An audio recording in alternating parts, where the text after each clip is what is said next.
Back at the ranch. It's Tuesday morning. Feels like a Monday, but it's actually a Tuesday. Big shuffle round stuff now, ready for next week when we've got some school kids coming. So we've got a lot of moving about because there's going to be 500 of them. Loads of coaches, so we've got to make sure we've got space to put them for the dinner and park the coaches. Some animals coming, beekeepers coming. Yeah, loads going on. Yeah. You see one now? What do you say? It's a wireworm. Well, we've had two. We've had wireworm and what I think is what's called a frit fly, but that's really rare in Maize. It's even rarer here because... Never been in grass. Yeah. Right, see if we can find one in here.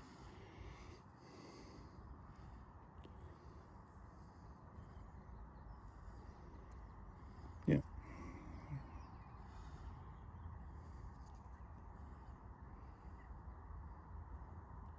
So that's the seed embryo, and this is just its huge seed sac here. And it's just hollowed it out. That's where it's gone in. It's gone in, filled itself, and then it's probably had enough and bailed out. On to the next one. Yeah, on to the next one.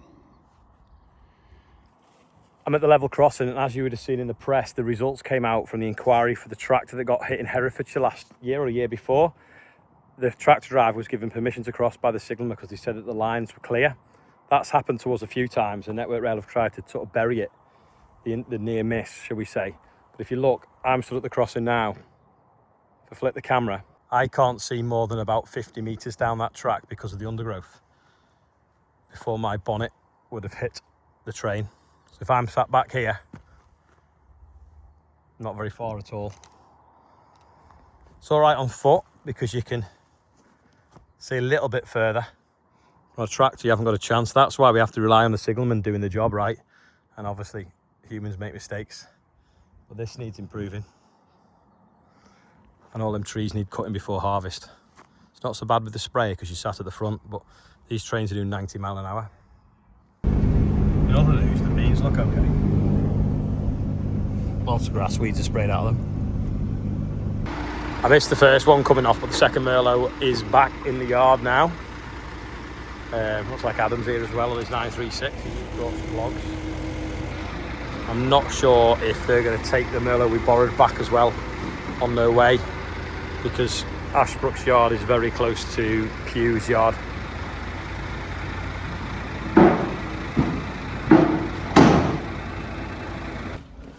Joiners have pretty much finished in the office. They've just got the skirting boards to fit. Look a bit fresher and a bit moderner now, don't they? It's one. This is the other one. It's just got to pick what colour skirting board. Light oak or dark oak. Then they're going to start on this one. This floor's worn, well, 20 years this has been down. This will last hundreds of years. This was under the floor when we started, and we took it up and then relaid it. These flags are like that thick, sandstone. See something was cut out there for a pillar.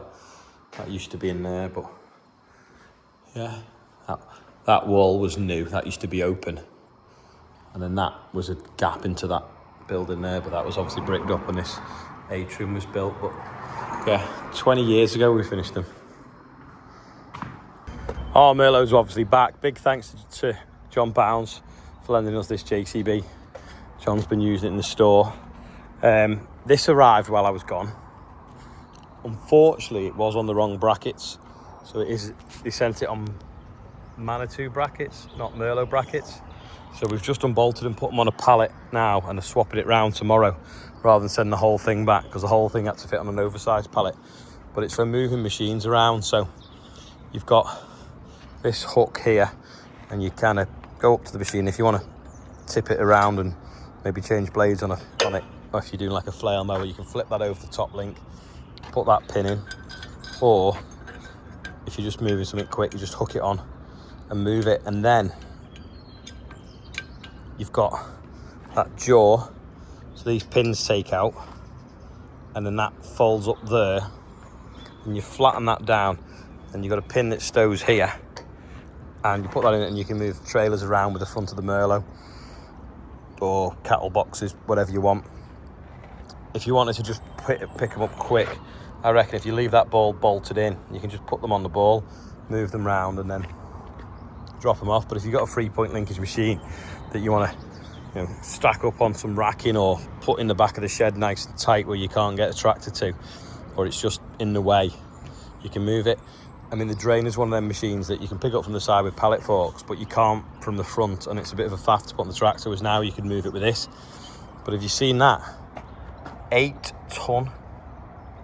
It's obviously stamped in it as well. Safe working load, so it's all tested. That's serious, that, isn't it? It's a little bit like what Danny's made next door that he used to lift the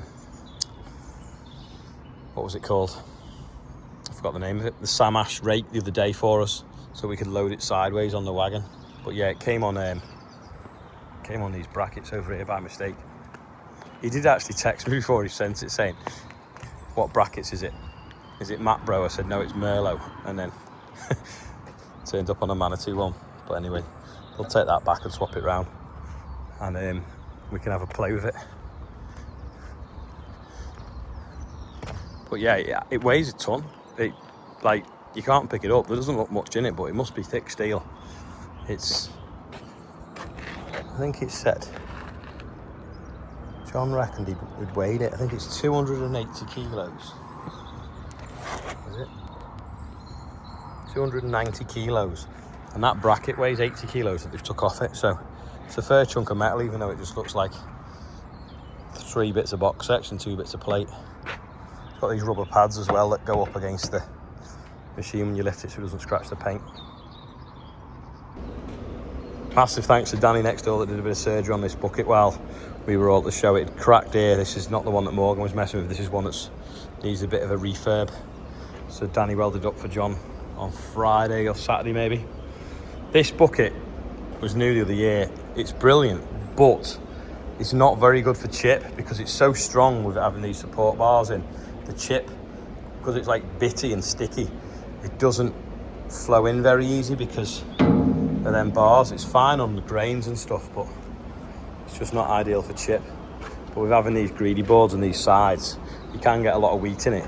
You just got to watch, because if you fill it right to the maximum all the way around, if you do go too fast when you spill it everywhere. Whereas these ones, when they're full, it runs off the side first. So you just have got to know just exactly how much to fill it so you don't spill it. But this was made by the guy that we see at Tourist Show, and he did it Merlot green as well. I don't know what's happened in the heat, but this door's decided it wants to go wrong, so it's jammed this side and come out of the runner there. It won't go up or down, but I reckon the mini Merlot should fit in the morning when it's back, and then we can get up with a basket and sort out what's gone wrong there.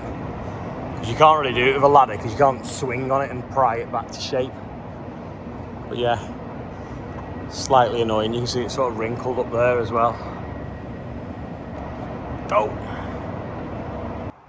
If I can, I'll try and look back through some pictures of this field when it was drilled. But it's obviously now skyfall. Nice heads on it and whiskers. Ooh, what's that? An aphid. Or a fly or something.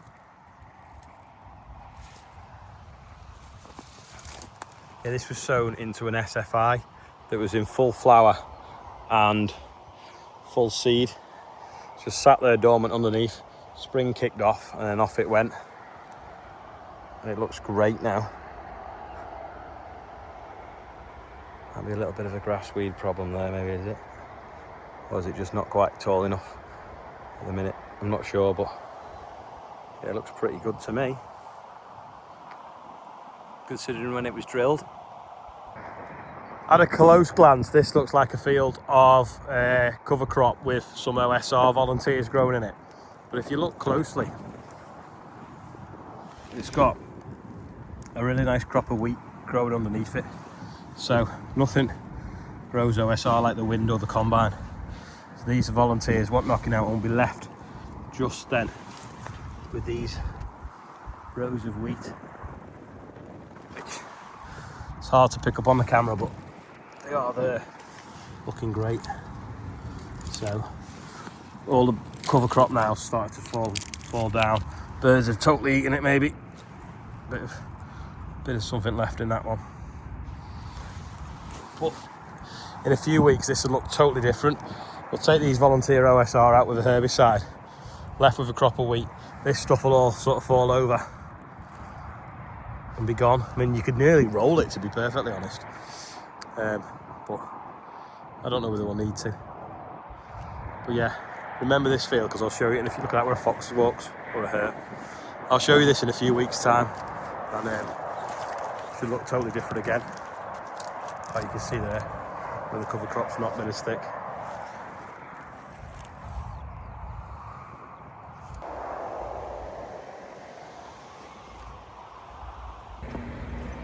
Walked to the sprayer to do the batemans, to do the birthdays, and there was none. Oh no, there is actually. So Roger Gibbons, happy birthday. It's his birthday. That's the guy that's putting the shed up. They were putting more of the roof on this morning, but it got so hot that it wasn't really safe for them to be working up there. So they're going to wait for tomorrow when they're going to come up dead early in the morning, do a bit more, and then if it gets too hot again tomorrow, they're going to stop.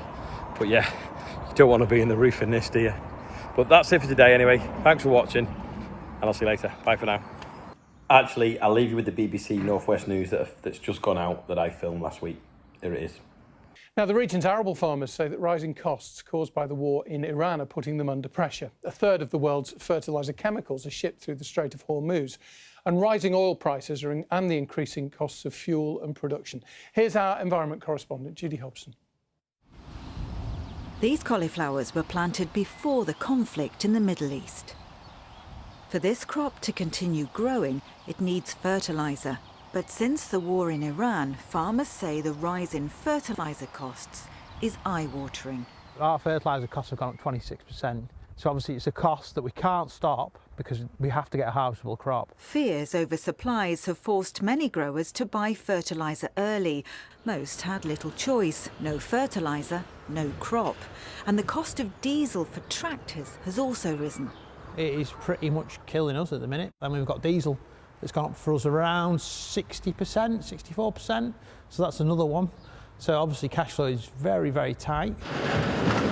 Farmers always plan months in advance, so critical decisions are being made now about next season's planting. We're going to cut back. We're going to have to, because obviously costs are just too high. There's definitely going to have to be a price increase, or there's going to be a lot of thought whether a lot of British growers carry on growing a lot of different types of crops. Over in Merseyside, arable farmer Olly Harrison is checking on his field of barley. It has struggled a little bit because it was quite wet in the spring early on. It's just about pulling round now. These grains should start to fill up, and hopefully we'll have some sort of decent yield off it. Olly had fertiliser left over from last year, but he's just placed an order for next year, and it's almost double the price. So this is why this is dusty. It's been kept over, but I paid £315 a tonne for it. I've just ordered some now, which will be for 2027 season.